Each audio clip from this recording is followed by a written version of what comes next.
Hello my dear young viewers and my dear friends, कैसे हैं आप। और एग्जाम आने वाले हैं, इसकी तैयारी बहुत जोरों पे चल रही होगी और लगातार आप YouTube के वीडियोस पर वीडियोस देख रहे होंगे, है ना। Okay, yes, you are most welcome in Nayab thoughts in English and myself Renu here. और आज हम करने जा रहे हैं क्लास 11th की हॉर्नबिल इंग्लिश की जो आपकी बुक लगी है, मेन कोर्स बुक है जो आपकी, और उसमें से हम पोम नंबर 2 करने जा रहे हैं, the laburnum top, written by Ted huge.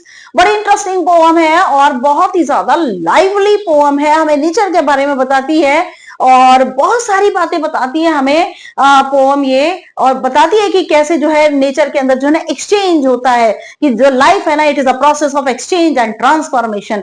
Exchange कैसे कि अगर मान लीजिए जैसे कि लेबरनम के ट्री के अंदर पक्षी आता है, वैसे लेबरनम जो ट्री है, क्या लेबरनम को हिंदी में क्या कहते हैं, अमलतास का पेड़ होता है ये, ठीक है। एक छोटा सा वृक्ष होता है, बहुत ज्यादा लंबा चौड़ा वृक्ष नहीं होता, मतलब इतना छोटा भी नहीं होता कि हमारी हाइट से छोटा हो, लेकिन हाइट में थोड़ा छोटा होता है। और येलो कलर के इसके फ्लावर्स होते हैं और जो इसके सीड्स होते हैं, दीज आर पॉइजनस, जहरीले होते हैं इसके सीड्स। ओके, तो यहां पर एक्सचेंज का मीनिंग ये हुआ कि जो ट्री है, अगर वो कुछ दे रहा है, ट्री हमें बहुत कुछ देता है, हमें हार्श नेचर से बचाता है, हार्श वेदर से बचाता है, हमें शेल्टर देता है, हमें फ्रूट देता है, बहुत कुछ देता है। और इसी तरह से वो जो पक्षी हैं उनको भी बहुत कुछ प्रोवाइड करता है ना। Is it so? तो ट्रांसफॉर्मेशन का मीनिंग होता है, तो लेकिन जरूर अगर वृक्ष हमें बहुत कुछ दे रहा है तो जो बर्ड्स हैं वो भी उसको बहुत कुछ देते हैं, उसे लाइवली बनाते हैं, लाइफ देते हैं। और पक्षियों की वजह से जो ट्रीज है वो ब्यूटीफुल लगता है और उनका जो है नेचुरल होम होता है ये, ठीक है।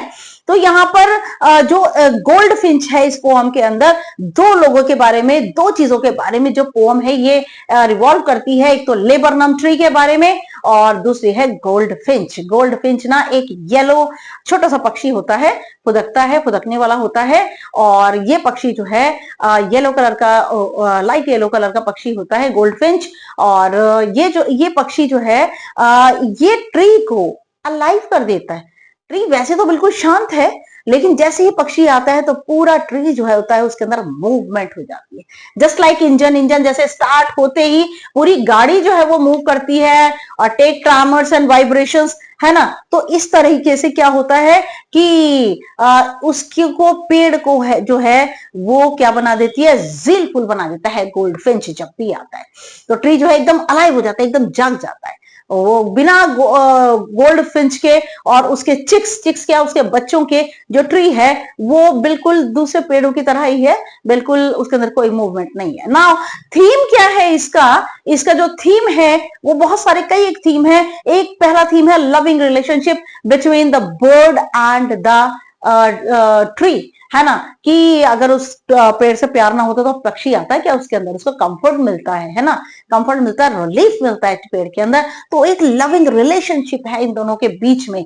नाउ नेक्स्ट है नेचर्स पावर। नेचर की जो ताकत है उससे जो वृक्ष है उससे लड़ता है। It stands against, with stand against the natures power, है ना। नेचर का जो अपहीवल है, जो उथल पुथल है नेचर की, कभी हवा चल रही है, कभी तेज बारिश हो रही है, तो इन सबसे ये जो है वो बचाता है, हार्श वेदर से हमें बचाता है। जो लाइफ है, लाइफ से स्ट्रगल, लाइफ की जो स्ट्रगल है वो इसके अंदर दिखाई गई है। लाइफ का स्ट्रगल क्या, पेड़ जो है वो स्ट्रगल करता है, कभी ऑटम को फेस करता है, कभी रेन को, कभी विंटर को, और स्प्रिंग में तो कहना ही क्या, स्प्रिंग में तो बहुत अच्छा लगता है पेड़ को। लेकिन अदरवाइज जो है वो वृक्ष जो है वो स्ट्रगल करता है अपने आप को ग्रो करने के लिए, अपने आप को अलाइव रखने के लिए, अपनी सर्वाइवल के लिए। ओके ना।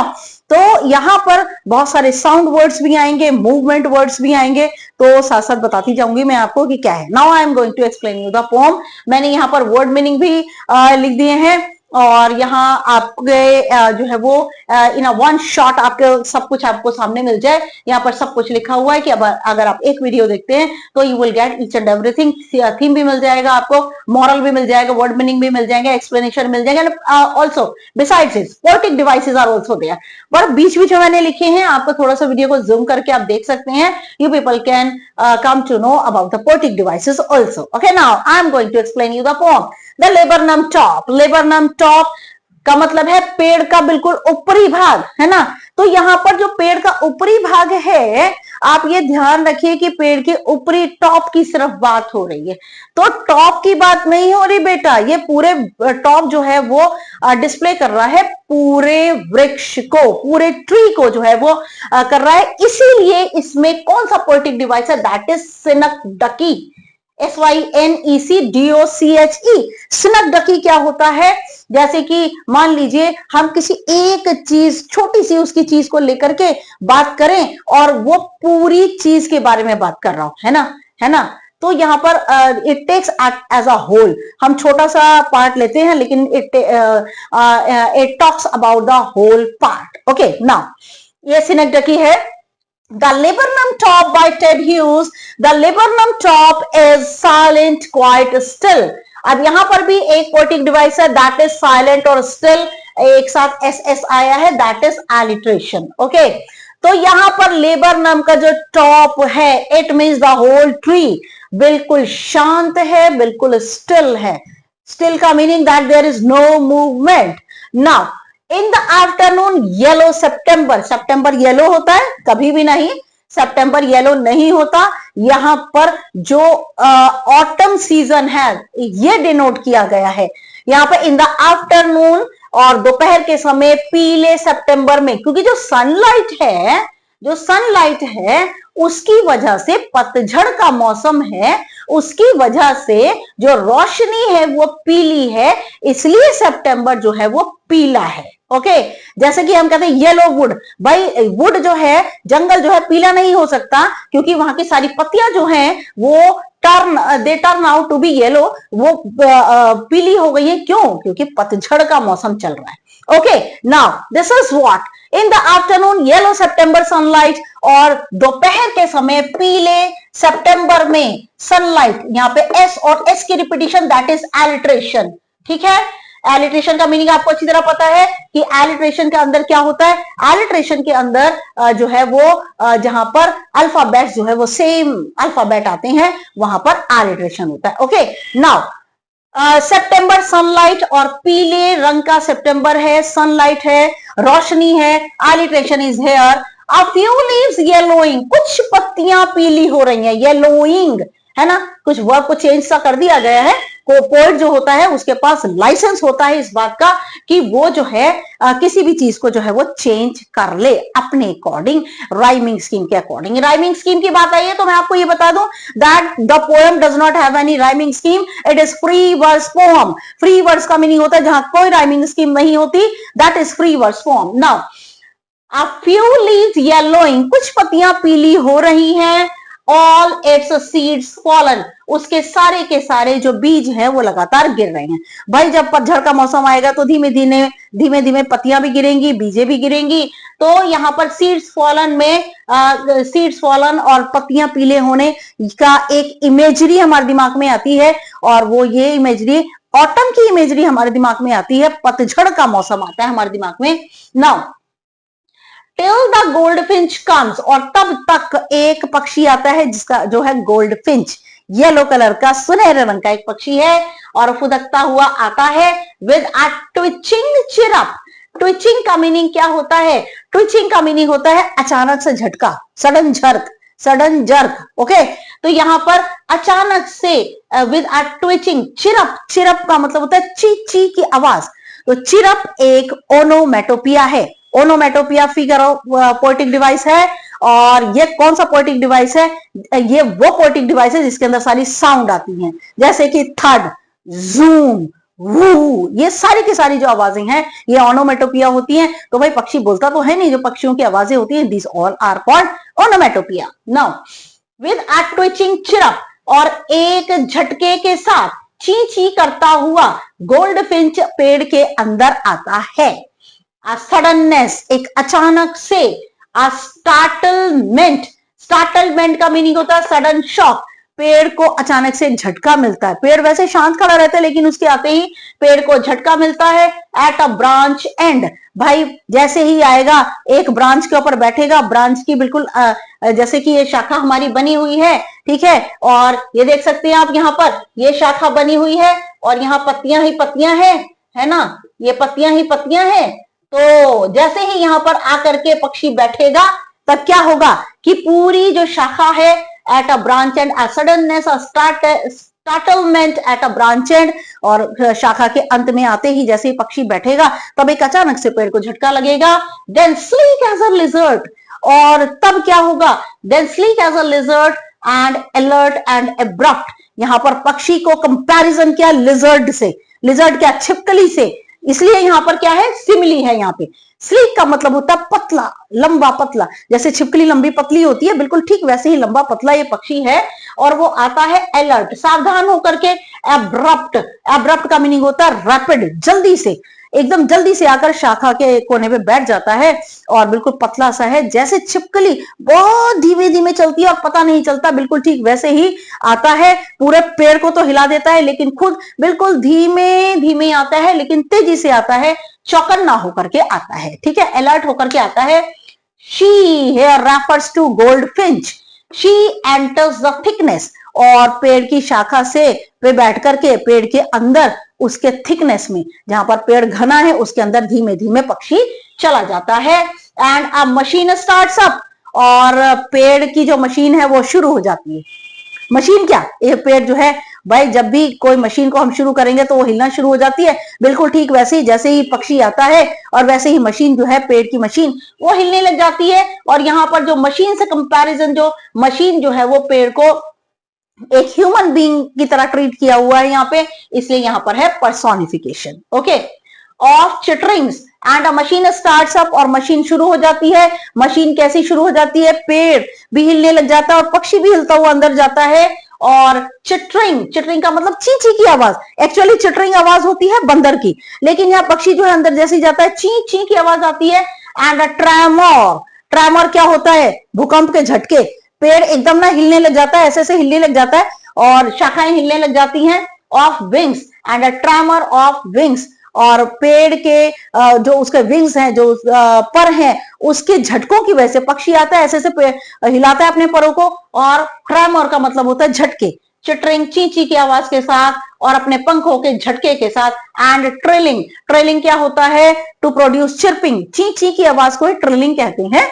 तो ये भी ओनोमेटोपिया है सब, ये यहाँ पे चिटरिंग है, ट्रेलिंग्स है, these all are onomatopoeia. Now the whole tree trembles and thrills, पूरा का पूरा जो वृक्ष है वो ट्रम्बल, ट्रम्बल का मीनिंग क्या होता है, पूरा का पूरा वृक्ष जो है, ट्रम्बल का मीनिंग झटके लेने लगता है, हिलने लगता है, कांपने लगता है। ट्रम्बल्स का मीनिंग शेक, कांपता है। एंड थ्रिल्स, और उत्तेजना से भर जाता है। जब भी हम उत्तेजित होते हैं बहुत ज्यादा तो क्या होता है, कभी डांस करते हैं, अपने हाथ पैरों को हिलाते हैं, तो पेड़ बिल्कुल ऐसे ही पक्षी के आने पर लाइवली हो जाता है, जीवित हो जाता है। और तब तक पेड़ कैसा था, बिल्कुल मरा हुआ ऐसा लग रहा था, बिल्कुल शांत है। नाउ एंड द ट्री ट्रम्बल्स, पेड़ जो है वो शेक करने लगता है, ट्रम्बल्स एंड थ्रिल्स, और एक्साइटेड हो जाता है। शी स्टोक्स इट फुल, पक्षी इसे पूरा पेड़ को हिला देती है। स्टोक का मीनिंग होता है उसको पेड़ को धीमे धीमे धीमे धीमे हिलाना। Then floats out to a branch end, उसके बाद अंदर जाती है। गोल्डफिश अपने बच्चों को, चिक्स को खाना खिलाती है और फिर बाहर की तरफ आ जाती है, out of branch and, branch के कोने पर आकर बैठ जाती है। शोइंग हर बेयर्ड फेस आइडेंटिटी मास्क, यहां पर बेयर्ड हर आइडेंटिटी मास्क का मीनिंग है कि वो यहां पर एक अपनी पहचान का जो मास्क है उसको बेयर्ड करती है। बेयर्ड का मीनिंग क्या, बेयर्ड का मीनिंग क्या, यहां पर देखिए, शोइंग हर बेयर्ड फेस, बेयर्ड का मतलब गोल्डफिंच के फेस के ऊपर स्ट्राइप्स हैं, लाइंस हैं। तो जब भी पक्षी जब बाहर आता है तो पता चलता है कि ये कौन सा पक्षी है, उसकी आइडेंटिटी क्लियर होती है जब वो बाहर आता है। तो यहाँ पर शोइंग हर बेयर्ड फेस, और अपने चेहरे की जो स्ट्राइप्स हैं, जब वो बाहर आता है उसके चेहरे पर स्ट्राइप्स दिखाई देती हैं। उसका आइडेंटिटी मास्क, तब हमें पता चलता है इसकी पहचान क्या है, उसके मास्क के जरिए, उसके मुंह पर पहने हुए उन स्ट्राइप्स के जरिए हमें पता चलता है the bird is goldfinch. Now then with eerie delicate whistle chirp, eerie का मीनिंग क्या, ईरी का मीनिंग होता है स्ट्रेंज। यहां पर देखिए, स्ट्रेंज बिल्कुल अजीबोगरीब, और डेलिकेट दो ऑपोजिट वर्ड्स आए हैं। तो जहां दो एक साथ ऑपोजिट वर्ड आते हैं वहां पर ऑक्सीमोरन होता है, जैसे कि क्वाइट रेज। क्वाइट रेज क्या, शांत भी है गुस्से में भी है। तो these are the two opposite words. ये जब भी दो ऑपोजिट वर्ड्स आते हैं तो वहां पर ऑक्सीमोरन पोएटिक डिवाइस होता है। देन विद ईरी डेलिकेट, और फिर अजीबो गरीब, एक वायर्ड, ईरी मीनिंग होता है अजीबो गरीब और वायर्ड, और ईरी डेलिकेट विसल चिर्प, सीटियों की तरह चिर्प, ची ची की आवाज के साथ। नाउ विस्परिंग्स, विस्परिंग्स क्या होता है, फुसफुसाना, धीमे धीमे बोलना। Okay, to speak in a low tone, और इसको विस्परिंग का मीनिंग पक्षी आता है अजीबो गरीब, एक बहुत ही मुलायम सी आवाज के साथ में सीटी सी आवाज से बजाता है। चिरपिंग, चिरचिर करता है। विस्परिंग, धीमे धीमे फुसफुसाता है। She launches away towards the infinite, और इनफाइनाइट का मीनिंग, पक्षी जो है लॉन्चेस अवे का मीनिंग स्टार्ट कर लेता है अपनी जर्नी। इनफाइनाइट का meaning that the bird gets freedom, और now he is free, now he is he has the liberty to go anywhere. अपने बच्चों को खाना खिलाने के बाद पक्षी जो है launches away towards the infinite, पक्षी उड़ जाता है, इन्फिनिटी में चला जाता है, उसको लिबर्टी मिल जाती है, थोड़ी फ्रीडम मिल जाती है पेड़ में से निकलने के बाद। एंड सबसाइड्स टू एम्प्टी, और यहां पर सबसाइड्स टू एम्प्टी का मीनिंग होता है कि पेड़ जो है, और उसको सबसाइड्स टू एम्प्टी का मीनिंग कि सबसाइड मीनिंग होता है डिमिनिशेस, और टू एम्प्टी उसके बाद में पेड़ की जो मूवमेंट है वो डिमिनिश हो जाती है, खत्म हो जाती है। और अब जैसे ही वो निकलकर चला जाता है पक्षी, पेड़ अगेन बिल्कुल क्वाइट हो जाता है, शांत हो जाता है। जो उसके अंदर उसके चिक्स हैं उनको खाना खिलाने के बाद पक्षी जो है वो उड़ जाता है। नाउ ये सबसाइड्स टू एम्प्टी का मीनिंग सब्सिडी जो होती है that is for the human being, that's why, और यहाँ पर जो है वो पक्षी के लिए नहीं, लेबरनम ट्री के लिए दी हुई है कि एम्प्टी का meaning again the tree, it has become still, it has become quiet, now there is no one, now the tree is quite empty, बिल्कुल खाली हो जाता है पेड़। ओके, this is what, तो यहाँ पर मैंने वर्ड मीनिंग भी लिख दिए हैं, और ये पूरी पोएम जो है वो उसके साथ में आप रेड पेन से जूम करेंगे तो देखेंगे कि पोएटिक डिवाइसेस भी यहाँ पर नोट किए हुए हैं। नाउ गोल्ड फिंच क्या होता है? Gold Finch is a small singing bird with yellow feathers, और गोल्ड फिंच एक पीले रंग का पक्षी होता है, गाने वाला पक्षी होता है, और येलो उसके फेदर्स होते हैं, पंख बीच बीच में उसके येलो होते हैं। नाउ लेबरनम क्या होता है? एक छोटा सा वृक्ष होता है, पीले फ्लावर्स होते हैं उसके, लेकिन जो उसके सीड्स होते हैं ना बेटा वो पॉइजनस होते हैं। नाउ मॉरल क्या बनेगा इसका? Life is a process of exchange and transformation. मैंने स्टार्टिंग में आपको समझा दिया कि हमारी जो लाइफ होती है वो लेन देन, एक वाटर सिस्टम के ऊपर बेस्ड होती है। अगर आप हमें मुझे कुछ दे रहे हैं तो मैं तभी आपको प्रोवाइड करूंगी, और जैसे कि पक्षी को जो उसको वृक्ष जो है बहुत कुछ देता है, और पक्षी वृक्ष को क्या देता है? लाइवलीनेस। ओके, नाउ थीम्स इसके मैंने बता दिए कि बहुत सारे इसके थीम बनेंगे। इसका लविंग रिलेशनशिप, नेचर्स पावर और लाइफ स्ट्रगल, ये 3 इसके थीम बनेंगे। ओके, नाउ पोम आपको ये पूरा मैंने मैटर यहां दे दिया, और नेक्स्ट वीडियो के अंदर इसके क्वेश्चन आंसर हम डिस्कस करेंगे। Okay, yes, thanks for watching my video, and this is my new channel. Please मेरे चैनल को सब्सक्राइब करना बिल्कुल मत भूलिएगा, मेरे चैनल को सब्सक्राइब जरूर कीजिएगा। और yes, now thanks for watching my video, and please like जरूर कीजिएगा, सब्सक्राइब भी कीजिएगा और शेयर कर लीजिएगा। कमेंट तो आपने अभी तक किया ही नहीं, प्लीज कमेंट तो मुझे कीजिए।